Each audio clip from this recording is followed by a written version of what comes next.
Mais uma vez estamos aqui juntos, meus irmãos, para meditarmos a respeito da Palavra de Deus, para compartilharmos aquilo que Deus tem colocado nos nossos corações, para que você continue sendo edificado, continue usando esses vídeos para o seu crescimento espiritual, para fazer seus cultos na sua casa, compartilhe, use-o como achar por bem e principalmente abra o seu coração para ouvir aquilo que Deus tem para falar nesse dia, nesse momento para você. Eu quero falar nesse domingo sobre como nós temos vivido crises em nosso país nos dias de hoje. Estamos vivendo o problema do coronavírus, que tem causado um temor generalizado muito grande. Temos enfrentado o peso do isolamento social, não podemos sair de casa, regulando as vezes que vamos ao mercado, à farmácia, sem contar os desdobramentos políticos e econômicos que essas questões têm pesado sobre a nossa sociedade e nós em particular. E diante de tudo isso que nós temos vivido e tudo isso que nós temos enfrentado, que posição devemos tomar? Como a Igreja de Jesus deve se portar no meio dessa crise?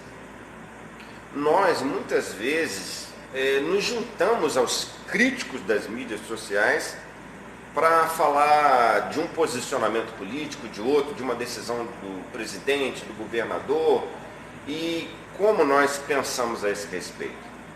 Mas pensando bem, o que ganhamos com isso? Precisamos assumir um papel construtivo. A igreja tem um papel fundamental nesse momento. O que a Bíblia diz a respeito? É sobre isso que eu gostaria de meditar nesse domingo.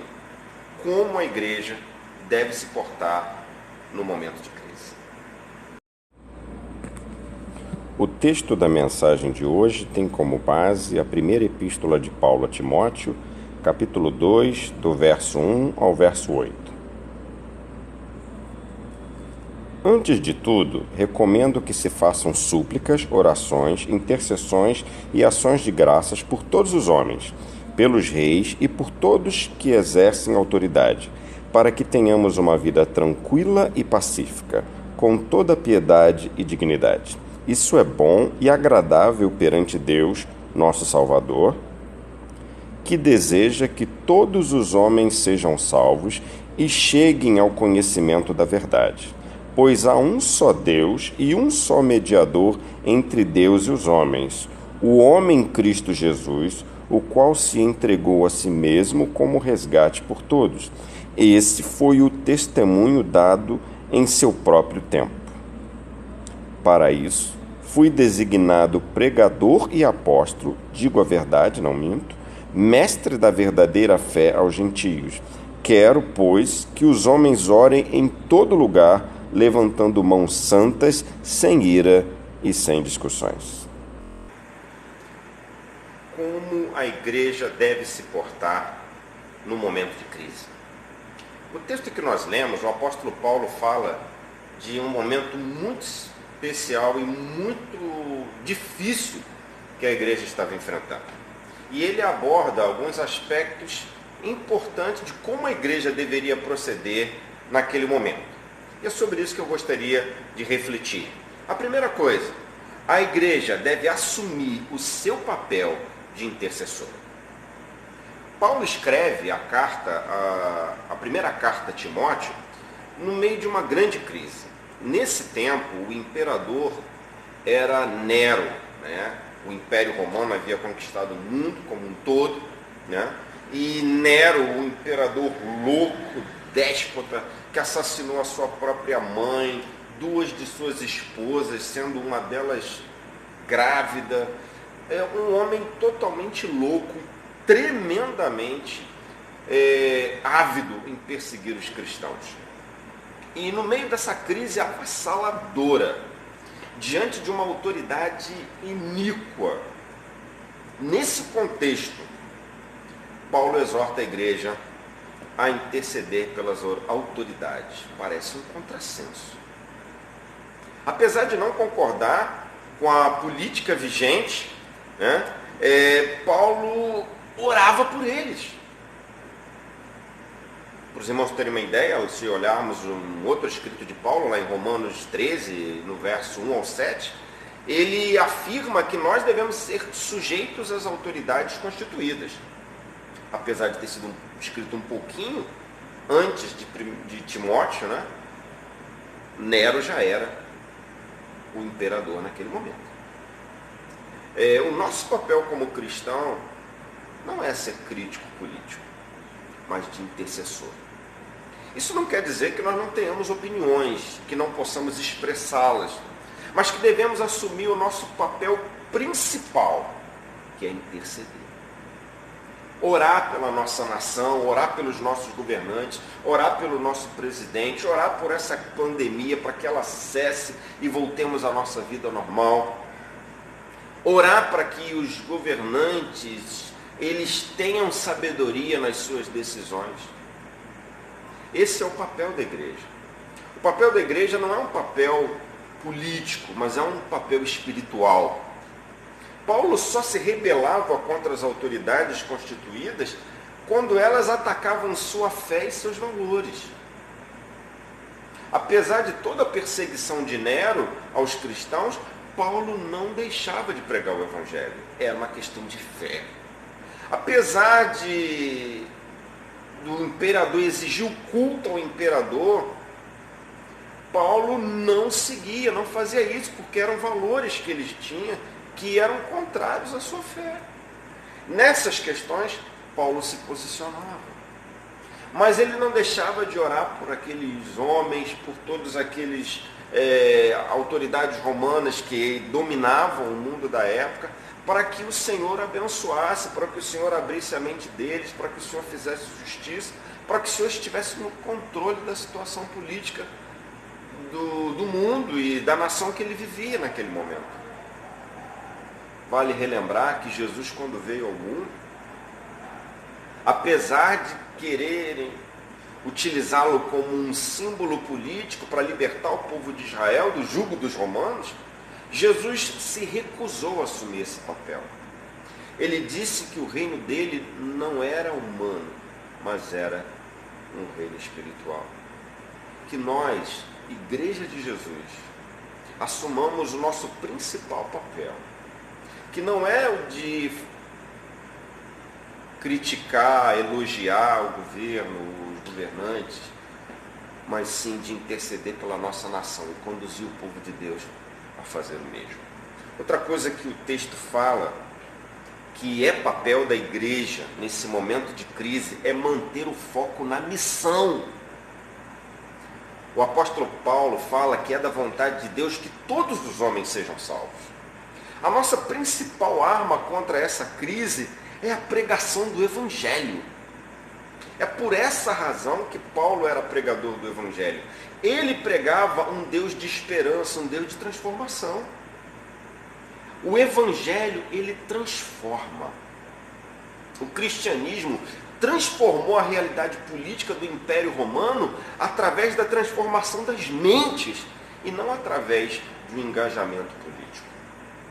O Império Romano mudou de perseguidor de cristãos a império cristão.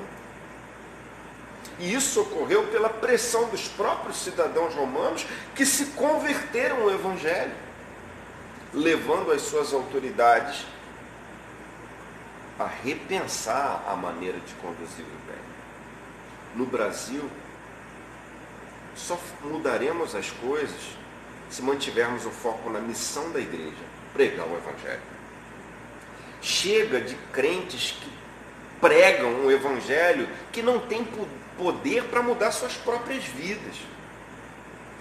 Nós transformaremos através de um Evangelho de testemunho e de exemplo. Deus nos deu a oportunidade nesse isolamento de ficarmos em mais contato com as nossas famílias. Transformaremos a nossa nação se transformarmos as nossas famílias. Deus está nos dando essa oportunidade. Vivam, preguem o Evangelho dentro de suas próprias casas. Na segunda epístola de Paulo a Timóteo, lá no capítulo 1, no verso 5, Paulo fala que do próprio exemplo de Timóteo, porque quem primeiro se converteu na casa de Timóteo foi sua avó Lóide, que ganhou a sua filha Eunice, mãe de Timóteo, para Jesus. E as duas trabalharam em conjunto para levar o jovem Timóteo aos pés do Senhor, que depois veio a se transformar no pastor.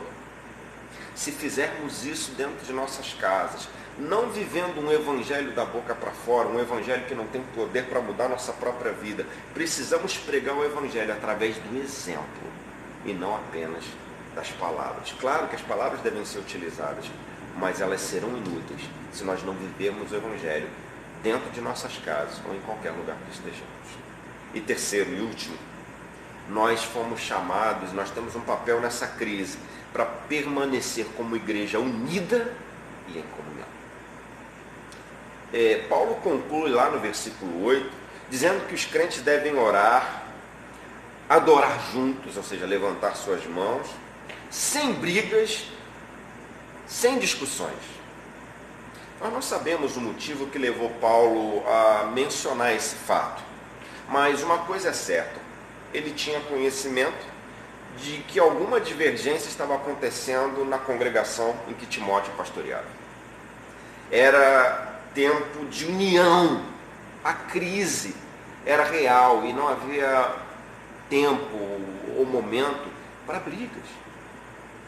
Vejo muitos crentes hoje assumindo posições polarizadas devido a opiniões políticas diferentes. Perdem tempo atacando uns aos outros nas mídias sociais, deixando claro para os incrédulos que nós não somos coesos, que nós não pensamos da mesma forma e que esse evangelho não é maior do que as nossas divergências. Podemos ter opiniões políticas distintas, não há nada na Bíblia que diz que precisamos pensar politicamente da mesma forma. Mas não deveríamos rechear essas divergências com versículos bíblicos, argumentos bíblicos e atacar uns aos outros. Se questões políticas atacarem a nossa fé e os nossos valores, devemos nos posicionar sim, com certeza. No entanto, gastamos o tempo para reforçar as nossas opiniões em vez de apontarmos para Jesus. O nosso papel como igreja, nesse momento, é mostrar a união da igreja para clamar ao Senhor para que essa crise seja vencida no nome de Jesus. Lá no Evangelho de João, capítulo 17, verso 20 a 23, fala de um trecho da oração de Jesus, em que ele diz que nós temos que ser perfeitos em unidade, para que o mundo veja que Deus nos ama e que Deus nos enviou.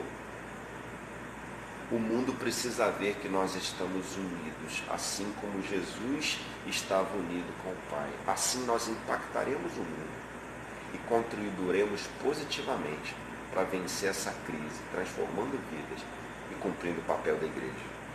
Eu quero desafiar você, meu irmão, minha irmã, a assumir o seu papel nessa crise, a se colocar como um intercessor pela nossa nação, pelo nosso estado, pela nossa cidade, pelo nosso bairro.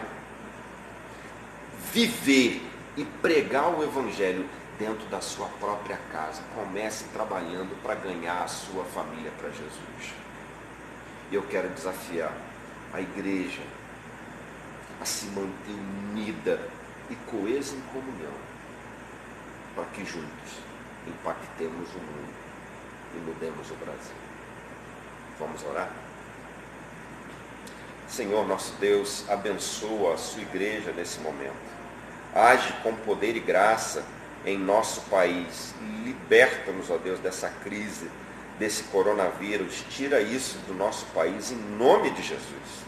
Abençoa-nos, ó Deus, e nos ajuda, Senhor, a pregarmos o Evangelho na nossa nação, a começar das nossas casas. Transforma as nossas famílias, salva, Senhor, os nossos entes queridos e nos ajuda, Senhor, a testemunhar do Teu Evangelho com as nossas vidas. E, ó Deus, que nós, Igreja de Jesus, estejamos de mãos dadas para juntos propagar que Jesus é a solução para o nosso país. Em nome de Jesus. Amém. Deus abençoe. Que o Senhor seja com a igreja e com a sua vida, meu irmão, em nome de Jesus.